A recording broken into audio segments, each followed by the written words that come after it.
కార్తీక పురాణం 3వ అధ్యాయము. కార్తీక పురాణం చదవడం కుదరని వారు పురాణం వినండి. త్రిలోచన గౌరీ వ్రతం 3వ రోజు కార్తీక మాసంలో తదియ తిథి రోజున త్రిలోచన గౌరీ వ్రతాన్ని చేస్తారు. ఈ వ్రతం చేయటం వెనుకున్న తత్వాన్ని చాగంటి కోటేశ్వరరావు శర్మ వివరిస్తారు. సంస్కృత భాష నేర్చుకునే వాళ్లందరూ వాగర్థా వివసంపృక్తౌ వాగర్థా ప్రతిపత్తయే జగతః పితరౌ వందే పార్వతీ పరమేశ్వరౌ అనే శ్లోకాన్ని తప్పనిసరిగా నేర్చుకుంటారు. వాక్కు, అర్థము ఈ రెండింటినీ విడదీయలేరు. వీటికున్న సంబంధం అవినాభావమైనది. శివపార్వతులు కూడా ఈ వాక్కు, అర్థములాంటివారేనని ఈ శ్లోక అర్థం. అందుకే వీరిద్దరినీ ప్రకృతి పురుషులుగా వర్ణిస్తూ ఉంటారు. ఈ ఇద్దరిలో ఏ ఒక్కరూ లేకపోయినా అది అయోమయానికి, అవ్యవస్థకు, అనాచారానికి దారితీస్తుంది. ప్రకృతి నుంచి పురుషుడు విడిపోయాడనుకోండి, శివం కాస్త శవమవుతుంది. ఈ విధంగా ప్రకృతి పురుషుల కేళి జరిగే ప్రదేశమే కైలాసం. ప్రకృతి స్వరూపిణి అయిన అమ్మవారు మూర్తీభవించినట్టుగా ఉంటుంది. శివుడు చిన్మయ రూపంలో ఉంటాడు. అంతేకాదు, శివలింగం ఎంత తడిస్తే, ఎంత చల్లబడితే, ఎంత ఆరాధన చేస్తే లోకాలు అంత చల్లబడతాయి. కార్తీక మాసం ఉపాసనా కాలం కాబట్టి శివలింగానికి అభిషేకం చేస్తే పాపాలు తీరుతూ ఉంటాయి. ఈ పాపాలు ఎందుకు తీరాలనే ప్రశ్న చాలామందికి ఉదయిస్తుంది.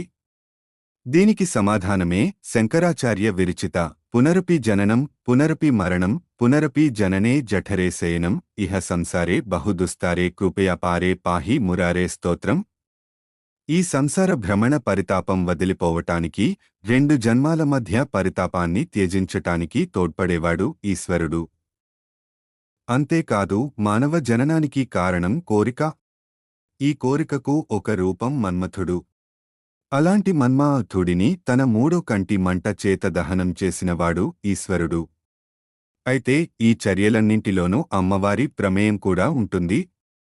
అందుకే పరమేశ్వరుడి కన్ను శివుడిది మాత్రమే కాదు, పార్వతీదేవిది కూడా. అందుకే ఆమెను త్రిలోచనాని కూడా పిలుస్తారు. తన భక్తులకు శివుడు ఎలాంటి వరాలిస్తాడో, అమ్మవారు కూడా అంతే దయతో భక్తులను కనికరిస్తుంది. ఆమెను ప్రసన్నం చేసుకుంటే భక్తుల కోరికలన్నీ తీరినట్లే. అందుకోసమే కార్తీకమాసంలో తిదియనాడు త్రిలోచనగౌరి వ్రతం చేస్తారు. ఆ రోజు కొన్ని ప్రత్యేకమైన పూలతో పూజ చేస్తారు. కార్తీక మాస స్నాన మహిమ. జనక మహారాజా, కార్తీక మాసమున ఏ ఒక్క చిన్న దానము చేసినను అది గొప్ప ప్రభావము గలదేవారికి సకలైశ్వర్యములు కలుగుట, ఏగాక మరణానంతరము శివ సాన్నిధ్యమును చేరుదురు. కాని కొంతమంది ఆస్థిరములైన భోగభాగ్యములు విడువలేక కార్తీక స్నానములు చేయక అవినీతిపరులై, భ్రష్టులై సంచరించి కడకు క్షుద్ర జన్మలు అనగా కోడి, కుక్క, పిల్లిగా జన్మింతురు.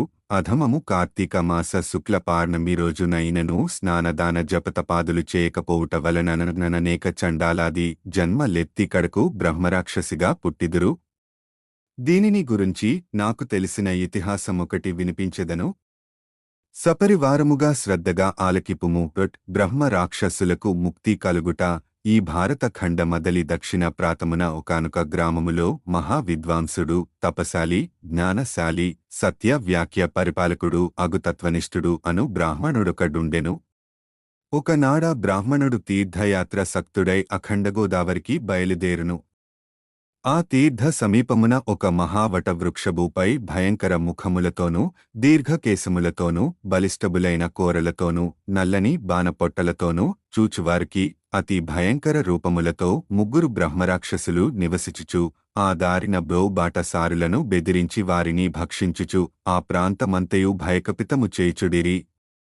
తీర్థయాత్రకై బయలుదేరి అఖండ గోదావరి పుణ్యక్షేత్రమున పితృ దేవతలకు పిండ ప్రదానము చేయుటకు వచ్చుచున్న విప్రుడు ఆ వృక్షము చెంతకు చేరుసరికి యథాప్రకారము బ్రహ్మరాక్షసులు క్రిందకు దిగి అతనిని చపబోవు సమయమున బ్రాహ్మణుడు ఆ భయకర రూపములను చూచి గజ గజ వణుకుచు ఏమీ తోచక నారాయణ స్తోత్రం బిగ్గరగా పఠించుచు, ప్రభో ఆర్తత్రాణపరాయణ, అనాథరక్షక, ఆపదలోనున్న గజేంద్రుని, నిడు సభలో అవమానాలు పలుగుచున్న మహాసాధ్వి ద్రౌపదిని, బాలుడగు ప్రహ్లాదుని రక్షించిన విధముగానే ఈ పిశాచములు బారి నుండి నన్ను రక్షించు తండ్రి ఎని వేడుకొనగా ఆ ప్రార్థనలు విన్న బ్రహ్మ రాక్షసులకు జ్ఞానోదయ కలిగి మహానుభావ మీ నోటి నుండి వచ్చిన శ్రీమన్నారాయణ స్తుతి విని మాకు జ్ఞానోదయ అయినది మమ్ము రక్షింపుడు ఎని ప్రాధేయపడిరి వారి మాటలకు విప్రుడు ధైర్యం తెచ్చుకొని ఓయి మీరెవరు ఇందులకు మికి రాక్షస రూపబులు కలిగెను మీ వృత్తాతము తెలుపుడు ఎని పలుకగా వారు విప్ర పుంగవ మీరు పూజ్యులు ధర్మాత్ములు వ్రతనిష్టాపరులు మీ దర్శన భాగ్యం వలన మాకు పూర్వజన్మ మందలి కొంత జ్ఞానము కలిగినది ఇక నుండి మీకు మా వలన ఏ ఆపద కలగదు అని అభయమిచ్చి అందుక బ్రహ్మ రాక్షసుడు తన వృత్తాంతము ఈ విధముగా చెప్పసాగెను నాది ద్రావిడ దేశం బ్రహ్మనుడను నేను మహాపండితుడనని గర్వము గలవాడై నయ్యుంటిని న్యాయాన్యాయ విచాక్షణలు మని పశువునే ప్రవర్తిచితిని బాటసారుల వద్ద అమాయకపు గ్రామస్థుల వద్ద దౌర్జన్యంగా దానం లాగుకొనుచు దుర్వ్యనాలతో భార్యపుత్రాదులను సుఖపెట్టాక పండితుల నవమానపరచుచు లుబ్ధుడనే లోక కంటకుడిగనుంటిని. ఇట్లుండగా ఒకానొక పండితుడు కార్తీక మాస వ్రతమును యథావిధిగా నాచరించి భూత తృప్తి కొరకు బ్రాహ్మణ సమర్థన చేయు తలపుతో పదార్థ సంపాదన నిమి తము దగ్గరున్న నగరమునకు బయలుదేరి తిరుగు ప్రయాణములో మా ఇంటికి అతిథిగా వచ్చెను. వచ్చిన పండితుని నేను దూషించి కొట్టి అతనికి వద్దనున్న ధనము వస్తువులు తీసుకొని ఇంటి నుండి గెంతి వైచితిని. అందులకా విప్రునకు కోపము వచ్చి ఓరిని చూడా అన్యక్రాతముగా డబ్బుకూడా బెట్టినది చాలక మంచి చెడ్డలు తెలియక తోటి బ్రాహ్మణుడనిగూడా ఆలోచించక కొట్టి తిట్టి వస్తు సామాగ్రిని దోచుకొంటివిగాక నివు రాక్షసుడవై నారభక్షకుడూగా నిర్మానుష్య ప్రదేశములలో నుందువుగాక ఎని శపించుటచే నాకీ రాక్షస రూపము కలిగినది. బ్రహ్మస్త్రమునైన తప్పించుకోవచ్చును కాని బ్రాహ్మణ శాపమును తప్పించాలేముగదా. కాన నయపరాధము క్షమీ పుమ్మని వానిని ప్రార్థిచితిని. అందులకాతాడు దైదలచి ఓయి గోదావరి క్షేత్రమదొక వటవృక్షము గలదు. నివండు నివసించుచు ఏ బ్రాహ్మణ వలన పునర్జన్మ నొదుదువుగాక ఎని వేదలిపోయాను. ఆనతి నుండి నేని రాక్షస స్వరూపమున నభాక్షానము చేయుచుందిని. కాన ఓ విప్రోతమ నన్ను న కుటుంబము వారిని రక్షింపుదని మొదటి రాక్షసుడు తన వృతంతమును చెప్పెను. ఇక రెండవ రాక్షసుడు ఓ ద్విజోత్తమా నేను కూడా పూర్వజన్మలో బ్రహ్మణుడినే. నేను నీచుల సహవాసము చేసి తల్లిదండ్రులను బాధించి వారికి తిండి పెట్టక మార్చి అన్నమో రామచంద్రాయను నటుల చేసి వారి ఎదుటనే నా భార్య బిడ్డలతో పంచభక్ష్య పరమన్నములతో భుజించుచుడేడివాడను. నేను ఎట్టి దానధర్మములు చేసి మెరుగును నా బధువులను కూడా హింసించి వారి ధనమపహరిచి రాక్షసుని వలె ప్రవర్తిచితిని. కాన నాకీ రాక్షస సత్వము కలిగెను.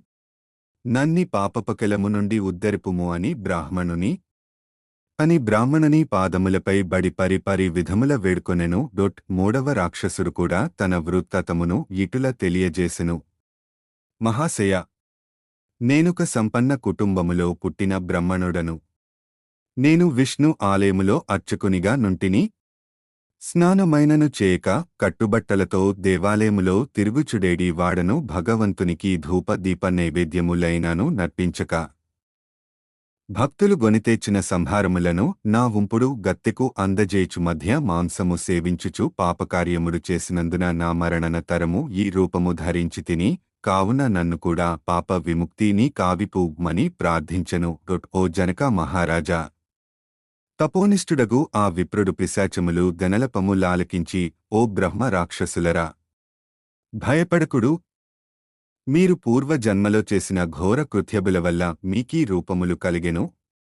నా వెంట రండు మీకు విముక్తిని కలిగింతును అని వారి నోదార్చి తనతో గొనిపోయి ఆ ముగ్గురి చేతన విముక్తి సంకల్పము చెప్పుకొని తనే స్వయముగా గోదావరిలో స్నానమాచరించి స్నాన పుణ్య ఫలమున ముగ్గురు బ్రహ్మ రాక్షసులకు దారిపోయగా వారి రాక్షస రూపములు పోయి దివ్య రూపములు ధరించి వైకుంఠమున కేగిరి. కార్తీక మాసములో గోదావరి స్నానమాచరించినాచో హరిహరాదులు సంతృప్తి నొంది వారికి సకలేశ్వర్యములు ప్రసాదించుతురు.